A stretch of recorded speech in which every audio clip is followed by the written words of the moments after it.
رب اشرح لی صدری ویسر لی امری واحلل عقدۃ من لسانی یفقہوا قولی آمین یا رب العالمین۔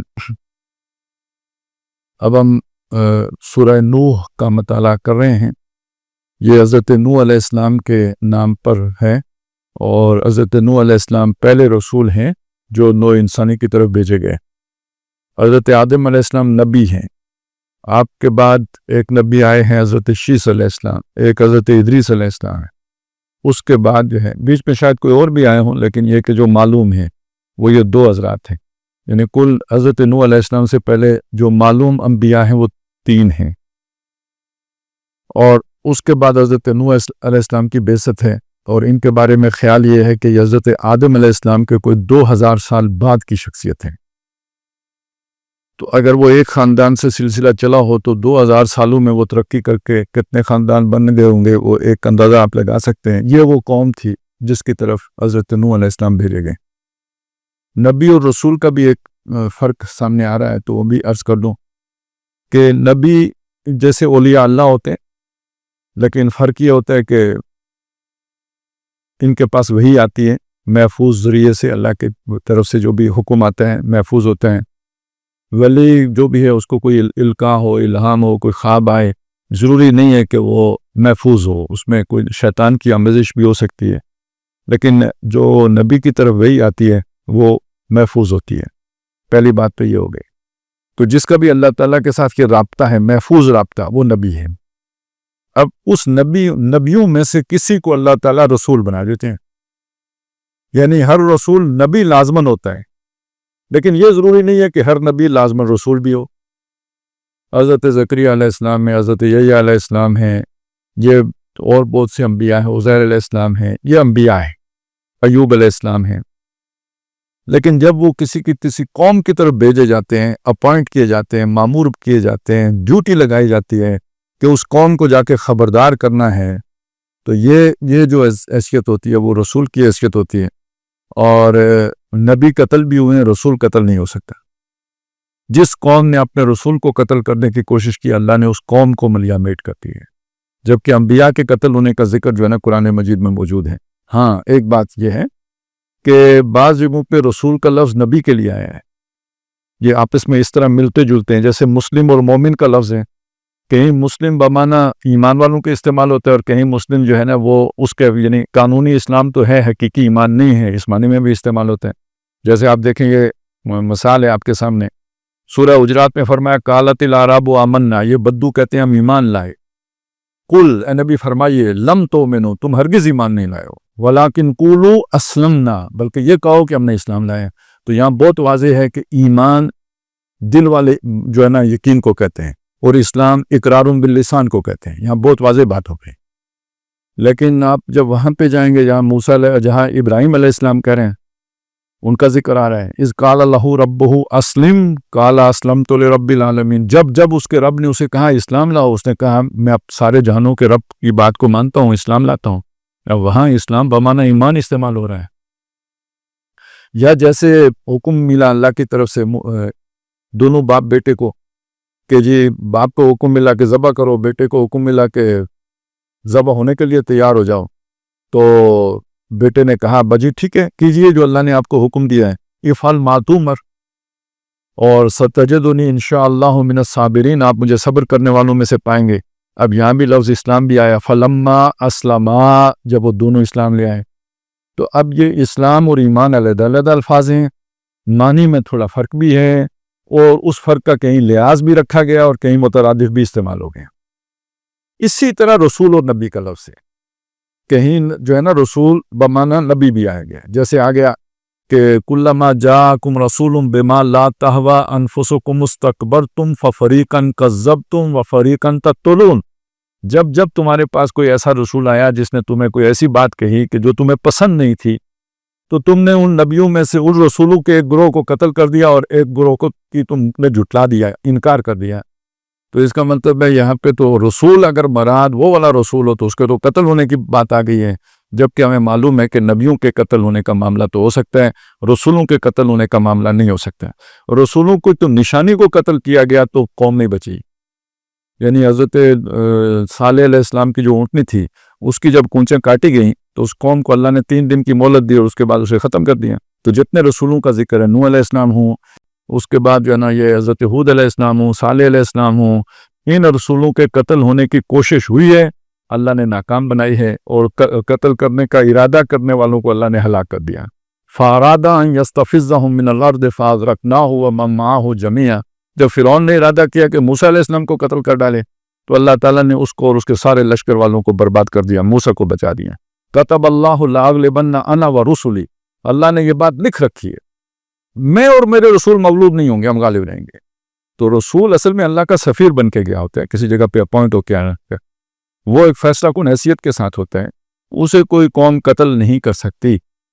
تو یہ کچھ ایک فرق ہے جو میں نے آپ کے سامنے رکھا، اور وہ فرق یہ ہے کہ رسول اللہ کی طرف سے ہوتے نبی ہی ہیں سارے، لیکن ان میں سے جن کی اللہ یہ ذمہ داری لگا دیتا ہے کہ وہ فلانی قوم کو جا کے خبردار کرنا ہے، تو وہ حیثیت ان کی رسول کی بن جاتی ہے، اپوائنٹمنٹ ایک اسپیشل اپوائنٹمنٹ ہو جاتی ہے۔ جیسے آپ یوں سمجھ لیں نا، ایک شخص ہے جو عالم بن گیا، درس نظامی کیا، اس نے 14 علوم پڑھے، 7 سال لگائے، اور وہ اب آپ اسے مولانا کہیں گے، لیکن ہر مولانا امام مسجد تو نہیں ہوتے ہیں، وہ تو جس کی ڈیوٹی لگتی ہے، مسلح جسے ملتا ہے، وہ اب وہ امام بھی بن گیا ہے، اس کے پیچھے ہو سکتا ہے 10 اور مولانا نماز پڑھ رہے ہوں، جو علم میں اس سے بھی ہو سکتا ہے فضیلت ان کی زیادہ ہو، لیکن امام ایک ہوتا ہے۔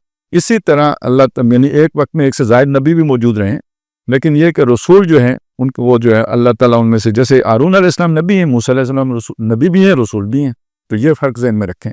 تو نوح علیہ السلام پہلے رسول ہیں، اس سے پہلے جو بھی آتے رہے وہ انبیاء تھے، یہ رسول بن کے آئے۔ تو انا ارسلنا نوحا، ہم نے نوح کو بھیجا، الی قوم ہی، ان کی قوم کی طرف۔ اب یہ قوم ہے جو یعنی یوں سمجھے کہ آدم علیہ السلام کی کل نسل انسانی اس وقت یہی قوم تھی، ان کی ساری اولاد وہ قوم ہے جس کی طرف نوح علیہ السلام بھیجے گئے، اور جو اس وقت مر گئے تو باقی پیچھے جو نسل چلی ہے وہ حضرت نوح علیہ السلام کی بیٹوں سے چلی ہے۔ 3 بیٹے تھے آپ کے، جن سے ویسے تو چوتھا وہ تھا نا جو ساتھ ہی مارا گیا، لیکن جو 3 زندہ رہے، کشتی میں سوار ہوئے۔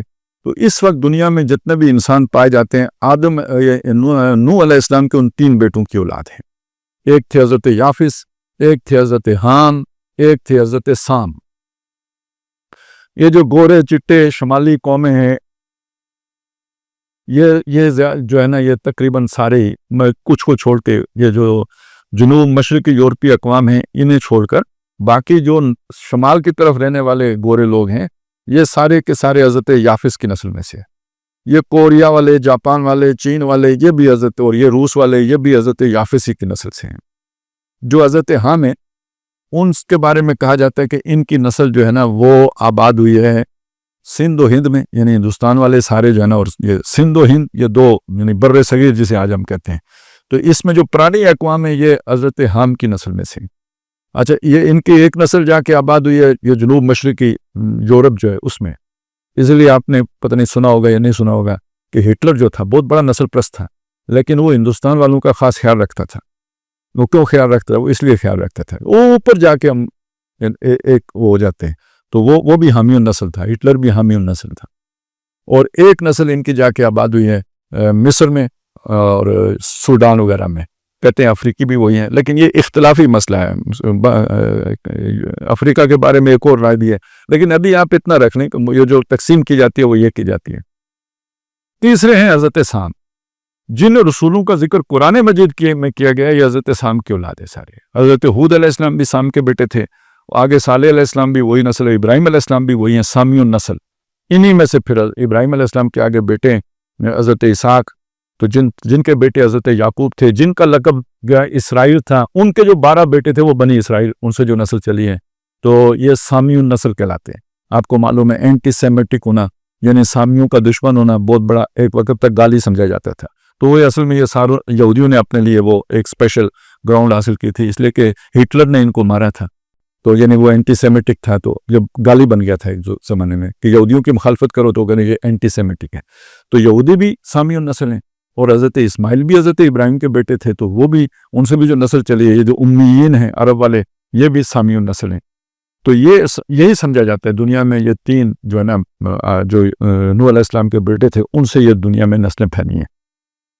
اسی لیے حضرت نوح علیہ السلام کو آدم ثانی بھی کہا جاتا ہے۔ یعنی آج دنیا میں جتنے انسان موجود ہیں، ان میں سے کوئی ڈائریکٹ آدم علیہ السلام تک نہیں پہنچتا، بلکہ یہ کہ نوح علیہ السلام سے ہو کر آدم علیہ السلام تک اس کا سلسلہ جاتا ہے۔ لیکن یہ ایک رائے ہے، غالب رائے ہے، لیکن اس کے برعکس اس بعض لوگوں نے کچھ مختلف آراء بھی دیے۔ خاص طور پہ میں صرف اشارتاً یہ ذکر کر سکوں گا کہ یاجوج ماجوج کے بارے میں خیال ہے کہ ان کی نسل جو ہے نا آدم علیہ السلام تک تو جاتی ہے، اما ہوا تک نہیں جاتی۔ وہ ایک الگ مسئلہ ہے، بہت پیچیدہ مسئلہ ہے، اس کو چھوڑ دیں ابھی۔ لیکن اتنا ایک دوسرا خیال بھی ہے، ایک اور خیال بھی ہے، وہ یہ کہ نہیں، اس کے علاوہ بھی قومیں موجود تھیں آدم علیہ السلام کے علاوہ، اور نوح علیہ السلام کے جو نئے کے دور میں جو لوگ ہلاک ہوئے، یعنی پتہ نہیں پھر اب وہ آدم کی نسل تک انہیں لے کے جاتے ہیں یا نہیں لے کے جاتے، لیکن یہ کہ ایک آیت سے کچھ اس طرح سنمتعہم قلیلاً، وہ کچھ قومیں ہیں جن کو ہم کچھ دنیا کا فائدہ دیں گے، یعنی ان کو ہدایت تو نہیں ملے گی، دنیا کا کچھ فائدہ وہ اٹھائیں گے اور پھر وہ سارے دوزخ میں گرائے جائیں گے۔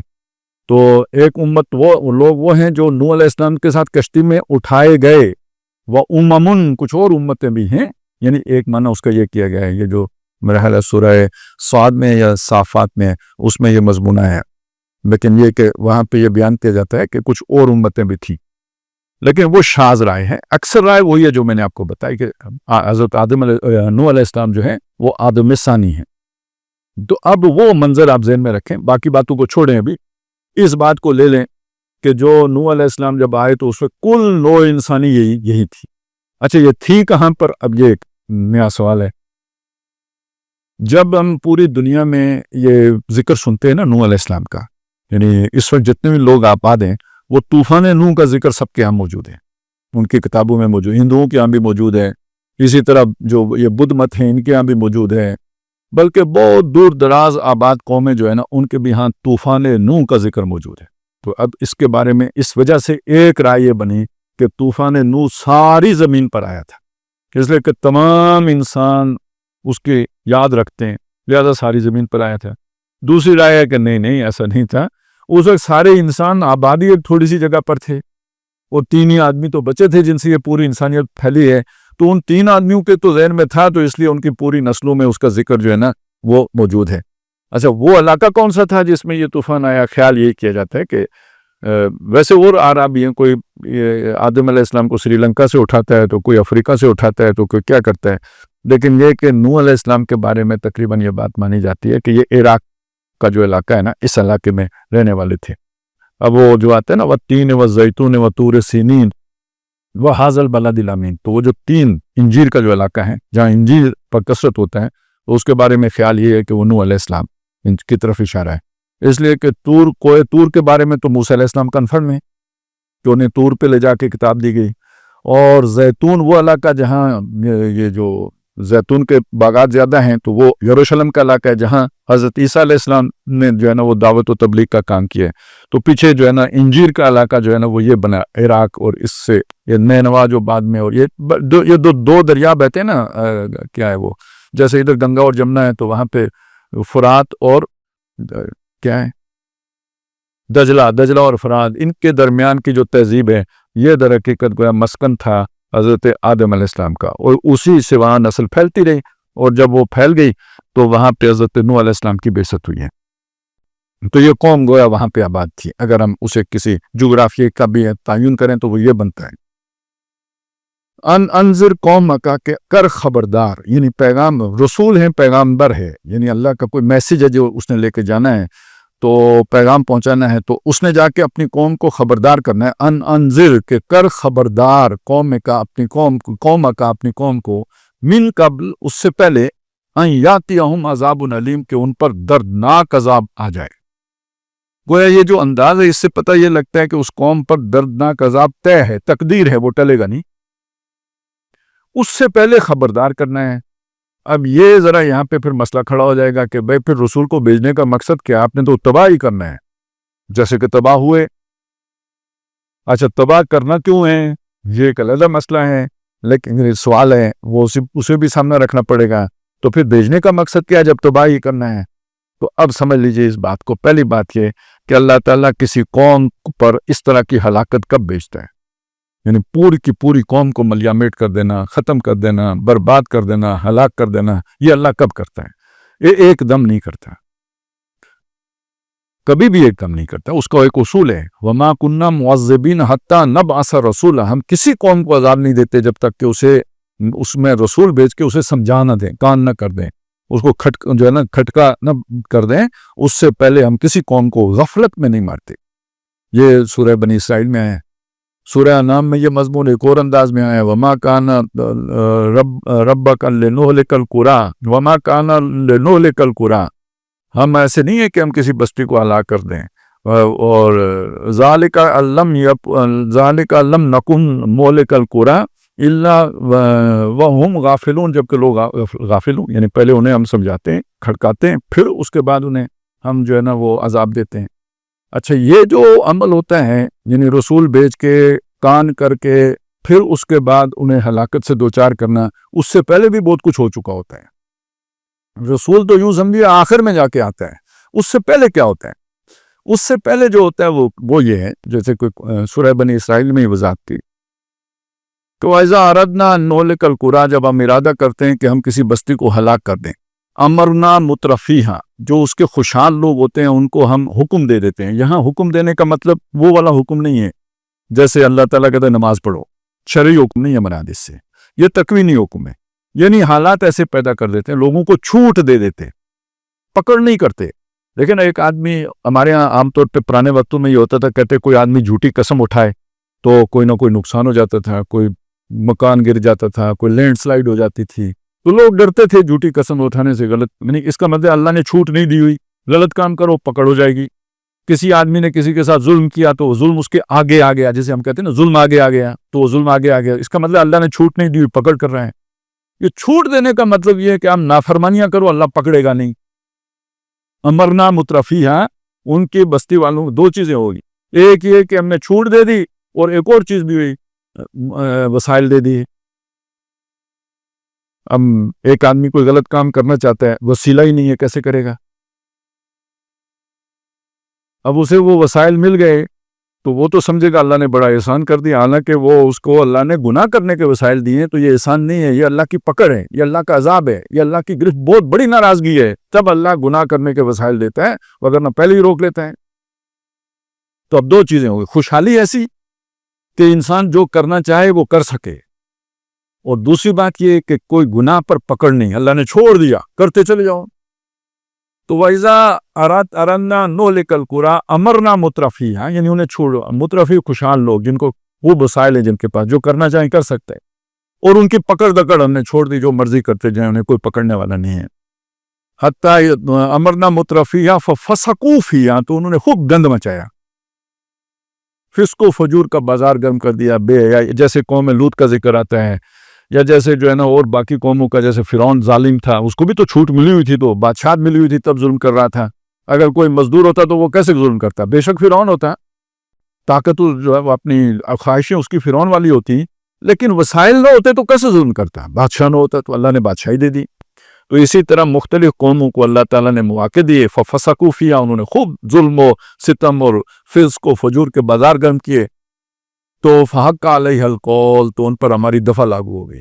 دیکھیں نا، کوئی آپ نے جب تک قتل نہ کیا ہو تو 302 کی دفعہ تو لاگو نہیں ہو سکتی، اور آپ جب تک جو ہے نا منشیات فروشی نہ کریں تو وہ جرم ثابت ہی نہیں ہو سکتا. لہٰذا ہم نے وہ موقع دیا کہ آپ کر گزرو جو کرنا چاہتے ہو. جیسے ہمارے وہ پی ٹی آئی والے ناراض ہیں نا کہ فوجیوں نے ہمیں کرنے کیوں دیا، روک دیتے، گولی مارتے، نہ کرنے دیتے. انہوں نے بھی کہا کرو، کیونکہ پھر ہم نے بعد میں پکڑنا ہے. تو اسی طرح اللہ بھی کرنے دیتا ہے، نہیں پکڑتا. کہ آپ نے جو سوچا ہوا اللہ کرنے کے حالات پیدا کر دیتا ہے، وہ آپ کر گزرتے ہیں. جب کر گزرتے ہیں تو پھر فحق علیہ القول، وہ بغاوت کی دفعہ لاگو ہو جاتی ہے، پھر نہیں بچ سکتے ہیں. فدمرناہا تدمیرا، تو ہم نے پھر اس کی جڑ کاٹ کے پھینکی. اب آپ کو پورا وہ سمجھ میں آ گیا نا، یہ یوں ہوتا ہے. اور یہ کتنی بستیاں جو اللہ نے ہلاک کی، وَكَمْ أَهْلَكْنَا مِنَ الْقُرُونِ مِنْ بَعْدِ نوح، کتنی بستیاں ہیں جو نوح علیہ السلام کے بعد. یہ پہلی بستی جو ہلاک ہوئی وہ نوح علیہ السلام کی، اور اس کے بعد ہے نبی آپ تک پتہ ہی نہیں کتنی بستیاں جو ہے نا وہ پیسی جا چکی ہیں. وَكَمْ قَسَمْنَا مِنْ قَرْيَةٍ بستیاں ہیں جو ہم نے بالکل رون ڈالی، پیس دی، بلڈوز کر دی، یہ جو ہے نا کیا۔ اچھا اس کی ایک تشریح ہے جو سورہ انعام میں آئی ہے کہ وَكَذَلِكَ جَعَلْنَا فِي كُلِّ قَرْيَةٍ أَكَابِرَ مُجْرِمِيهَا، یہ ایک ڈائمنشن ایسے سمجھیں۔ اسی طرح یہ فی کل قریۃ کا یہاں مطلب ہر بستی نہیں ہے، کوئی مدینہ جیسی بستی نہیں ہے، کوئی حضرت سلیمان علیہ السلام کے دور کا یروشلم نہیں ہے، یہاں کل قریۃ کا مراد وہ بستیاں جو ہم نے ہلاک کی ان وہ مراد ہے۔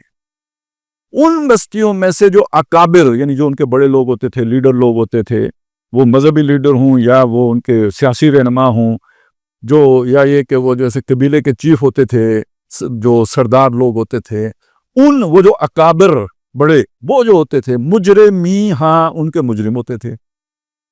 کوئی ڈاکو ہے، کوئی جو ہے نا اٹھائی گیر ہے، کوئی بدماش ہے، کوئی قبضہ گروپ ہے، وہ سارے آپس میں کنیکٹڈ ہوتے تھے جرائم کی وجہ سے۔ مجرم لوگ بڑے بن جائیں تو جب کسی بھی بستی میں مجرم لوگ بڑے بن جائیں یہ علامت ہوتی ہے کہ یہ بستی نہیں بچے گی۔ مجرموں کو چھوٹ ملی ہوئی ہے، مجرموں کو پکڑ نہیں ہو رہی ہے، نہ لوگ خود پکڑ رہے ہیں نہ اللہ پکڑ رہے ہیں، انہیں ظلم کرنے کی چھوٹ دی ہوئی ہے۔ اس کا مطلب ہے کہ اس کا وقت قریب ہے۔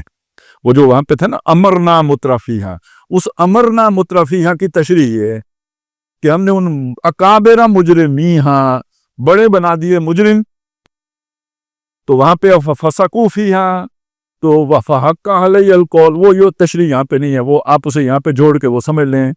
وَكَذَلِكَ جَعَلْنَا فِي كُلِّ قَرْيَةٍ أَكَابِرَ مُجْرِمِيهَا، اور یہ اس کے نتیجے میں وہ پھر بستی گویا ہلاک ہوئی۔ ان دونوں آیات کو ملا کے پڑھیں گے تو آدھی بات ادھر ہے آدھی بات ادھر ہے، دونوں مل کے مضمون پورا ہو جائے گا۔ اب آپ کو وہ سمجھ آ جائے گی کہ کسی بستی کو اللہ ظلم سے ہلاک نہیں کرتا، وہ بستی ظالم ہو چکی ہوتی ہے اور وہ بستی کا وجود نوع انسانی کے مقاصد کے خلاف جا چکا ہوتا ہے، وہ ایک جو ہے ناسور بن چکی ہوتی ہے، اس لیے اللہ اسے ختم کر دیتا ہے۔ یہ جو جس طرح میں نے آپ کے سامنے رکھا، اسے اور مقامات پہ جیسے سورہ جو ہے نا حج میں اور سورہ بقرہ میں اللہ تعالیٰ نے یوں بیان فرمایا کہ وَلَوْلَا دَفْعُ اللَّهِ النَّاسَ بَعْضَهُمْ بِبَعْضٍ، اگر اللہ تعالیٰ بعض لوگوں کے ذریعے سے بعض کو دفع نہ کر دے، لَفَسَدَتِ الْأَرْضُ، تو زمین میں فساد پیدا ہو جائیں۔ یہ یعنی حضور کے دور میں آ کے یا آپ کے قریب ترین آ کے یہ ہوا لوگوں کے ذریعے سے لوگوں کو دفع کرنا ہے، یعنی وہ جو فساق و فجار اور ظالم اور جبار لوگ ہیں، جیسے کہ جالوت تھا، اس کو طالوت کے ذریعے سے دفع کر دیا، اور جیسے ابو جہل اور ولید بن مغیرہ، عتبہ ابن ربیعہ اور ابی ابن خلف اور یہ سرداران قریش تھے، ان کو محمد الرسول اللہ والذین معہ کے ہاتھوں جو ہے نا وہ دفع کر دیا۔ اگر یہ بعض کے ذریعے سے بعض کو دفع نہ کر دے زمین میں فساد مچ جائے، لیکن جب یہ طاقت نہ ہو لوگوں کے پاس کہ خود دفع کر سکیں تو پھر کون دفع کرے گا؟ اللہ خود دفع کرے گا، فساد نہیں ہونے دے گا۔ اب یہ جو ہے نا آپ کو سورۃ الفجر میں ملے گا کہ جن قوموں کو اللہ نے ہلاک کیا، یہ ساری فسادی قومیں تھیں، لیکن اللہ نے ہلاک کیا اس لیے کہ ان کے مقابلے میں اتنی طاقت پیدا ہی نہیں ہوئی کہ جو انہیں دفع کر سکتی۔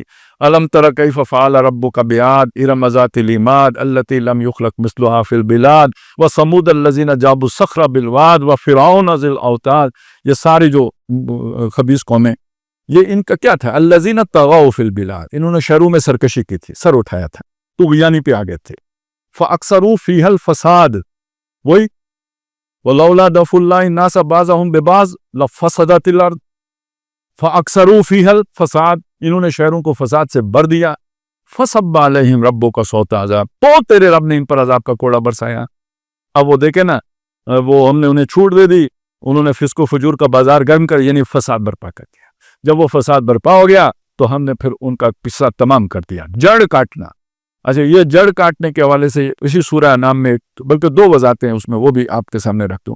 یہ اس کا ذکر ہے، یعنی یہ دو قسم کے عذاب ہو گئے نا، اللہ خود دفع کر دے فسادیوں کو یا اللہ لوگوں کے ذریعے سے دفع کر دے فسادیوں کا، اس کا بھی ذکر سورہ انعام میں آپ کو مل جائے گا۔ قل هو القادر، سن لیجئے وہ قادر ہے، الا یبعث علیکم عذابا من فوقکم، کہ تم پر عذاب تمہارے سروں کے اوپر سے مسلط کرے، او من تحت ارجلکم، یا تمہارے پاؤں کے نیچے سے، کیونکہ زلزلہ آ جائے، کوئی زمین میں دھسا دے، کوئی جو ہے نا طوفان آ جائے پانی کا تمہیں زمین کے اندر دھسا دے، وہ اس پر بھی قادر ہے۔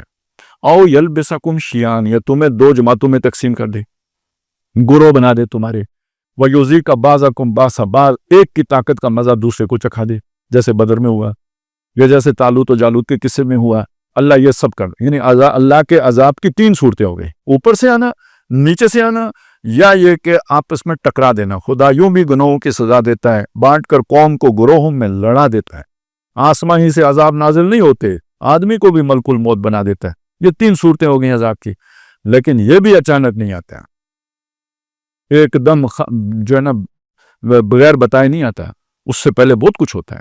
اس کا ذکر بھی اسی سورہ انعام میں, اور فرمایا کہ ہم نے رسول بھیجے, وَلَقَدْ أَرْسَلْنَا إِلَىٰ أُمَمٍ مِّن قَبْلِكَ, پہلے بھی مختلف امتوں میں رسول آتے رہے. جیسے نوح علیہ السلام پہلے ہیں تو محمد رسول اللہ آخری ہیں, تو إِلَىٰ أُمَمٍ آپ سے پہلے کئی امتوں میں ہم نے رسول بھیجے. فَأَخَذْنَاهُمْ بِالْبَأْسَاءِ وَالضَّرَّاءِ لَعَلَّهُمْ يَتَضَرَّعُونَ, تو جن کی طرف ہم نے رسول بھیجے, اب یہ دیکھیے حالات ان کے غیر موافق کر دیے, ان کو ہم نے پکڑا. کس کو؟ لوگوں کو جن کو رسول سمجھا رہے تھے. تکلیفوں میں پکڑا, مشکلوں اور مصیبتوں میں پکڑا. جیسے فرعون کے لوگوں پر جو ہے نا وہ بارش ہو جاتی تھی جو ہے نا خون کی, جیسے کھٹمل آ گئے, جیسے مینڈک نکل آئے. یہ غیر معمولی حالات کا سامنا انہیں کرنا پڑا. لعلہم یتضرعون, کیوں کیا؟ تاکہ اللہ کی طرف متوجہ ہوں, گڑ گڑائیں, دل نرم ہوں اور رسول کی بات سنیں. اگر وہ حالات نارمل رہتے تو رسول بے شک پکارتا رہتا, سنتے ہی نہ.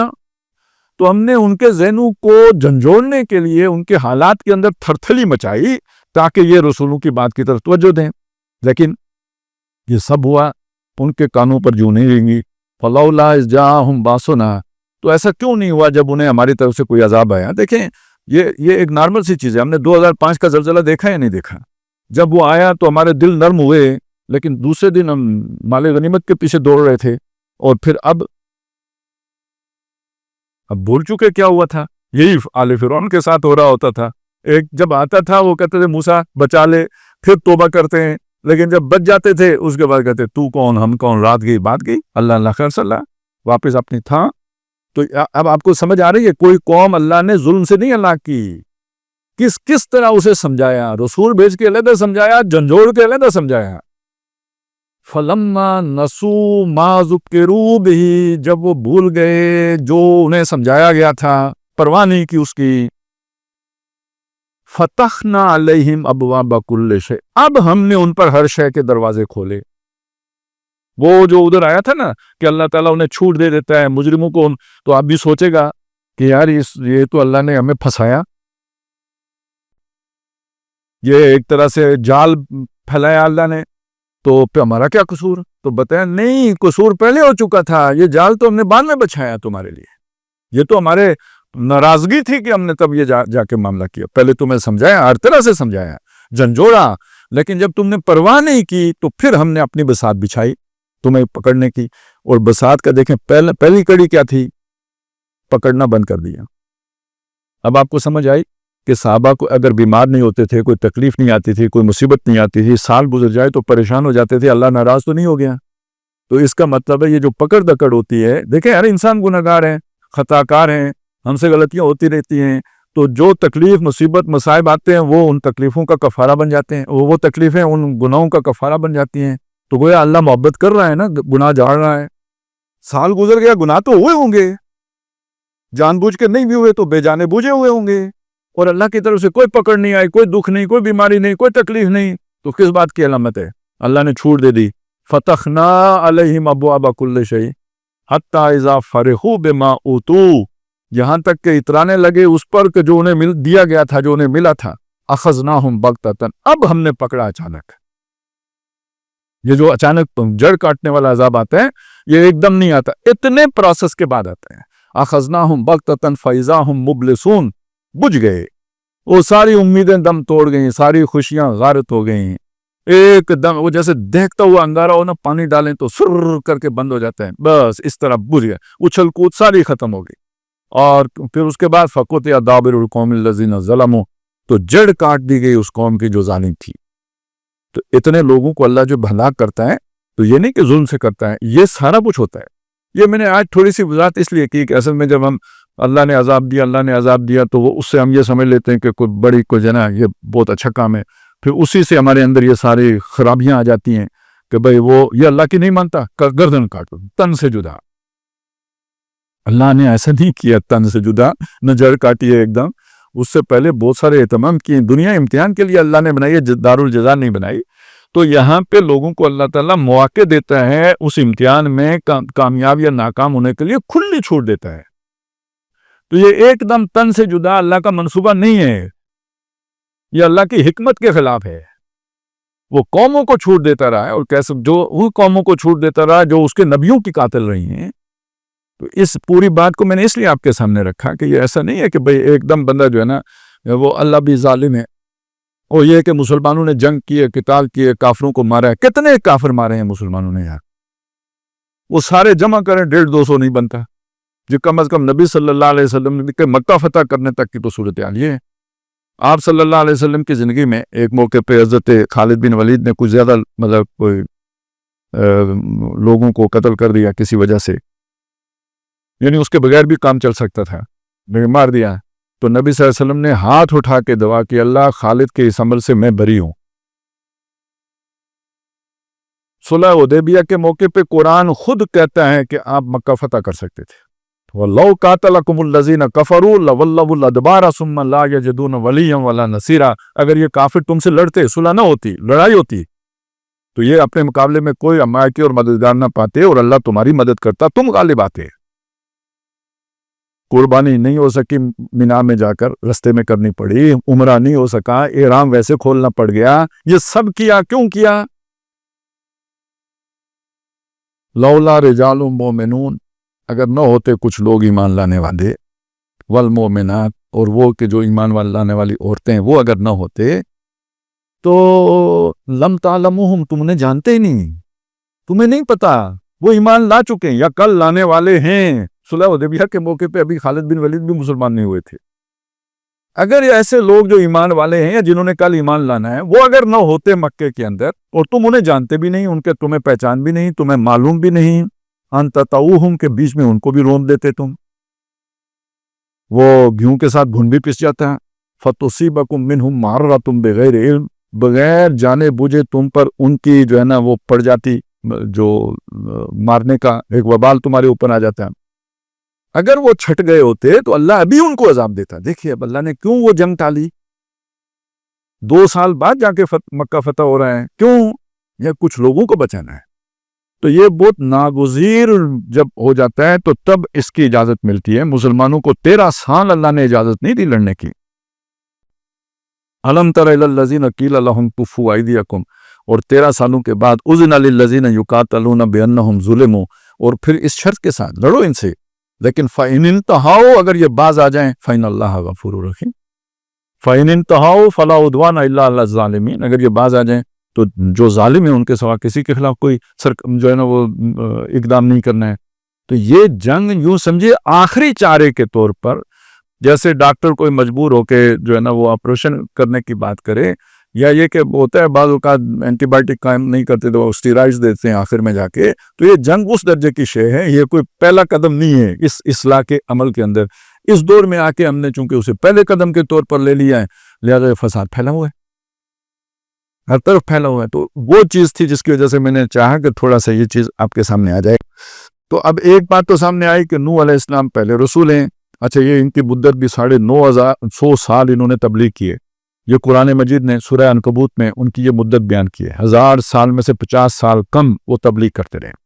اس کے بعد جا کر اس قوم پر عذاب آنے کا فیصلہ ہوا.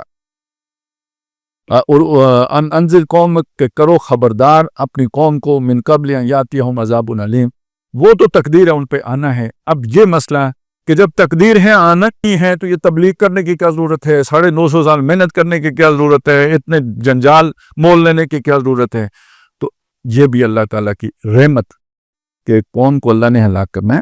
اس کی عظیم اکثریت گندے اور بیکار لوگوں پر مشتمل ہے، لیکن اگر اس میں خیر کا عنصر صرف 3 لوگوں کا بھی ہے نا، ان کو بچانا ہے، انہیں ریسکیو کرنا ہے. اور اس کے لیے ضروری ہے کہ پیغمبر جائیں، آواز لگائیں، چھانٹی ہو، اور وہ یہ پیغمبر ایک مقناطیس کی مانند ہے، جو اس سے چمٹ جائے گا وہ بچ جائے گا، نجات پا جائے گا. باقی سارا برادہ ہے، اس کو آگ دکھائی جائے گی.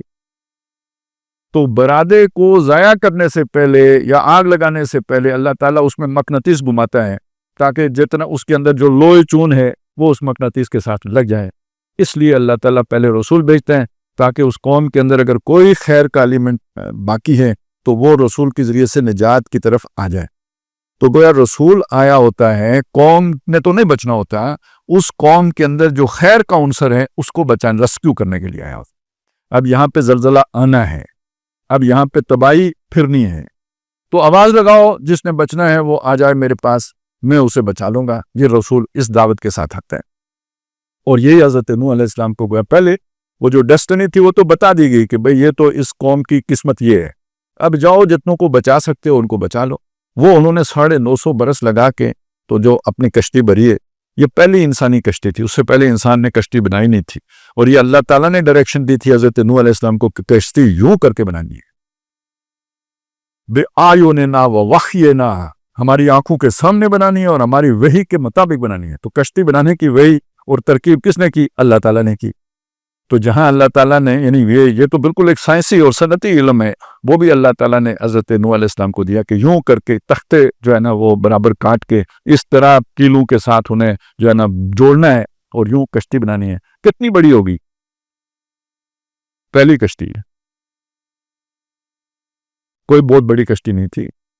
تو اس میں اب آپ نے جانور بھی سوار کرنے ہیں، جو بھی حیوانات ہیں ان کو بھی رکھنا ہے، تو کتنے ایک انسان چڑھے ہوں گے اس کے اوپر؟ تو قرآن کہتا ہے اللہ قلیلا منہم، ان میں سے بس بہت تھوڑے سے تھے۔ تو اگر آگے نسل انسانی حضرت نوح علیہ السلام کے 3 بیٹوں سے چلی ہے تو بس پھر سمجھ آئے نا، ان کا اپنا ہی خاندان تھا، اور اس خاندان کے ساتھ اگر کوئی اور تھا تو اس زمانے میں جیسے پہلے ہمارے ہاں بھی ہوتا تھا کہ برادریاں ہیں، ہر برادری کی مسجد بھی اپنی ہے۔ یہ تو بریلوی دیوبندی کی تقسیم تو اب آئی ہے نا، پہلے برادری کی تقسیم ہوتی تھی، اپنی برادری اپنی مسجد، اور ان کا جو ہے نا وہ مستری بھی اپنا ہے، موچی بھی اپنا ہے، درزی بھی اپنا ہے، مولوی بھی اپنا ہے، یہ یعنی پورا ایک یونٹ بنتا تھا۔ تو گویا وہ لوگ کہ جو ان کے خاندان کے ساتھ جڑے ہوئے لوگ تھے، جن کا دانہ پانی ساتھ تھا، جو خدمتگار تھے، وہ لوگ، وہ ظاہر ہے وہ انہوں نے تو باہر جانا نہیں ہوتا، وہ ان کے ساتھ ہی تھے۔ یہ ٹوٹل لوگ تھے جو ایمان لائے، جو ان کے ساتھ اس کشتی پہ سوار ہوئے، باقی پوری قوم اللہ تعالیٰ نے ہلاک کر دی۔ قال یا قوم انی لکم نذیر مبین، انہوں نے آ کے پہلی بات جو کی وہ یہ تھی کہ اے میری قوم، میں تمہارے لیے ایک کھلا خبردار کرنے والا ہوں۔ اب یہ دیکھیں قرآن ہے، عربی زبان میں ہے، اترا عرب میں ہے، تو عرب محاورے کو استعمال کر رہے ہیں، جیسے زبان عربوں کی استعمال کر رہے ہیں ایسے محاورہ بھی اور تصورات بھی عربوں کے استعمال کر رہے ہیں۔ اب نوح علیہ السلام کی زبان عربی ہو یہ ضروری نہیں ہے، وہ کون سی زبان بولتے تھے یہ معلوم نہیں، انہوں نے آ کے کون سے الفاظ میں یہ بات کہی یہ ہمیں نہیں پتا، لیکن عربیوں کو جب سمجھایا اہل عرب کو تو اس کے لیے نذیر مبین کے الفاظ استعمال ہوئے۔ اب یہ کیا چیز ہے اسے سمجھ لیں۔ دیکھیں، اعلان کرنا ہر معاشرے کی ایک ضرورت ہوتی ہے، کوئی مر گیا، جی گیا، یہ کرنا وہ کرنا، جنگ کا خطرہ ہے، وہ سیلاب آ رہا ہے، اعلان کرنا۔ ہمارے ہاں اس اعلان کرنے کے لیے پہلے جب یہ کمیونیکیشن کے ذرائع نہیں تھے تو آپ کو پتہ ہے ادھر آر پار جو ہے نا وہ آواز دیا کرتے تھے، وہ جن کی گلے بھاری ہوتے تھے وہ باقاعدہ ان کی ذمہ داری ہوتی تھی، وہ جگہ کا تعین ہوتا تھا، اس جگہ پہ کھڑے ہو کے، یا کچھ شیشہ لگانے کا بھی ایک کام ہوتا تھا، وہ جب سورج نکلے تو وہ اسی طرح کچھ کپڑا چڑھا دیتے تھے، جس کا مطلب یہ ہوتا تھا کہ فوتیدگی ہو گئی ہے یا کچھ، یعنی یہ مختلف یہ کمیونیکیشن کے ذرائع تھے۔ اب آپ سمجھیں کہ کسی وادی میں کوئی پوری قوم رہتی ہے، کسی ایک بندے کو معلوم ہوا کہ بھئی حملہ ہونے والا ہے، ڈاکو آ رہے ہیں یا کوئی جو ہے نا وہ لوٹ مار کرنے آ رہا ہے، اب لوگوں کو متنبع کرنا ہے، اعلان کرنے کی ضرورت ہے یا نہیں؟ تو کیسے؟ تو یہ انسانی ضرورت تھی، اس کے لیے ہر قوم نے اپنا اپنا کوئی طریقہ رکھا ہوتا تھا اعلان کرنے کا طریقہ۔ جیسے میں نے آپ کو بتایا شیشہ لگایا، یہ بھی تو ایک طریقہ ہے، یا جھنڈا چڑھا دیا تو وہ بھی ایک طریقہ ہے۔ تو وہ جو مکے میں طریقہ معروف تھا وہ بڑا عجیب تھا۔ ایک پہاڑ تھا، اس پہاڑی پہ بندہ چڑھتا تھا، بندہ چڑھ کے کپڑے اتار دیتا تھا، وہ سائیڈ پہ رکھ دیتا، ننگا ہو جاتا، اور اس کے بعد ایک نعرہ لگاتا، واہ صباحا، ہائے وہ صبح جو آنے والی ہے۔ یہ جس کے کانوں میں پڑتا وہ سمجھ جاتا ہے ایمرجنسی، ہائی الرٹ، دوڑو، پتہ نہیں کیا خبر ہے، بہت خاص خبر ہے۔ تو جیسے آذان سن کے بندہ مسجد کو آئے گا نا، اسی طرح وہ والا نعرہ سن کر جب وہ باہر نکل کے دیکھے گا بندہ کپڑے اتار کے کھڑا ہے تو اس کا مطلب ہے خبر بہت بڑی ہے، بھاگو۔ ہر بندہ ایمرجنسی میں وہاں پہ پہنچے گا، یہ وہاں کا کلچر ہے۔ اس کو کیا کہتے ہیں؟ نذیر اریاں، اریاں کپڑے اترا ہوا، نذیر خبردار کرنے والا، یعنی اس نے کوئی دھماکے کی خبر ہی سنا نہیں ہے، اس کے پاس خوشخبری نہیں ہے، خطرے کی بات ہے، اسے وہ کہتے تھے نذیر اریاں۔ اچھا، اب قرآن مجید نے مناسب نہیں سمجھا کہ وہ اریاں والی بات کو دلیل بنائے تو اس نے اس کی جگہ پہ نذیر مبین، ایک واضح خبردار کرنے والے کے الفاظ استعمال کیے۔ بلکہ سیرت کا یہ واقعہ بھی ہے کہ آپ صلی اللہ علیہ وسلم کو جب حکم ہوا کہ آپ اپنی قوم کو خبردار کریں اور فَاصْدَعْ بِمَا تُؤْمَرْ، جس بات کا آپ کو حکم دیا گیا اسے ڈنکے کی چوٹ کہیں۔ یہ بھی بتدریج ہوا ہے نا، پہلے آپ نے یہ بتایا میرے پاس فرشتہ آیا، اسی پہ وہ تو صرف اپنے رشتہ داروں کو معلوم ہوا، اقرأ بِاسْمِ رَبِّكَ الَّذِي خَلَقَ والی بات، تو اس پہ تو قوم جو ہے نا وہ ٹھٹھا مذاق تو شروع ہو گیا، لیکن وہ ابھی کوئی رسالت کے آغاز والا معاملہ نہیں ہے۔ اس کے بعد جو بات آئی وہ انذر عشیرتک الاقربین، اپنے قریبی رشتہ داروں کو خبردار کیجیے، باقی قوم کو خبردار کرنے کی بات نہیں آئی، قریبی رشتہ داروں کو خبردار کیجیے۔ یہ قریبی رشتہ داروں کو خبردار کرنے کے لیے اپنے گھر میں دعوت کا اہتمام کیا، ان کے سامنے کھانے انہیں کھلائے، اور وہاں جب بات کرنے لگے تو وہ سارے چلے گئے کہ اس کا ہم نہیں سنتے۔ پھر ایک اور دفعہ کھانا کھلایا، وہ اس موقع پہ وہ جو حضرت علی رضی اللہ تعالیٰ عنہ والا واقعہ ہے کہ میری آنکھیں جو ہیں دکھتی ہیں، میری ٹانگیں کمزور ہیں، میں سب سے چھوٹا ہوں، لیکن میں آپ باقی تو کوئی نہیں مانا تھا، یہ تھا قریبی رشتہ داروں کو خبردار کرنا۔ اگلا مرحلہ ہے کہ اب پوری قوم کو خبردار کرو، فَاصْدَعْ بِمَا تُؤْمَرْ، جس کا آپ کو حکم دیا گیا اسے ڈنکے کی چوٹ کہو۔ تو اب ڈنکے کی چوٹ کیسے کہیں؟ جلسہ عام منعقد کرنا ہے تو کیسے کریں؟ اسی پارٹ پہ چڑھیں، وہ جہاں پہ باقی چڑھتے تھے اسی پہ چڑھیں، نعرہ بھی وہی لگایا جو باقی لگاتے تھے، کپڑے نہیں اتارے، باقی سارا وہی ہے، صرف ایک جو اس میں غلط کام تھا وہ چھوڑ دیا۔ تو وہ نذیر مبین تو ہو گئے، واضح طور پر خبردار کرنے والے۔ نذیر اریاں والا جو ننگا خبردار کرنے والا جو تھا وہ کام نہیں کیا، بلکہ وہاں پہ آپ نے فرمایا کیا؟ دیکھیں وہی بات فرمائی کہ لوگوں آگے میں اگر یہ کہوں کہ اس پہاڑ کی اس طرف ایک لشکر ہے جو تمہارے اوپر حملہ کرنا چاہ رہا ہے تو یقین کرو گے؟ انہوں نے کہا جی آپ تو صادق ہیں، امین ہیں، آپ کی بات کو ہم کیوں نہیں مانیں گے؟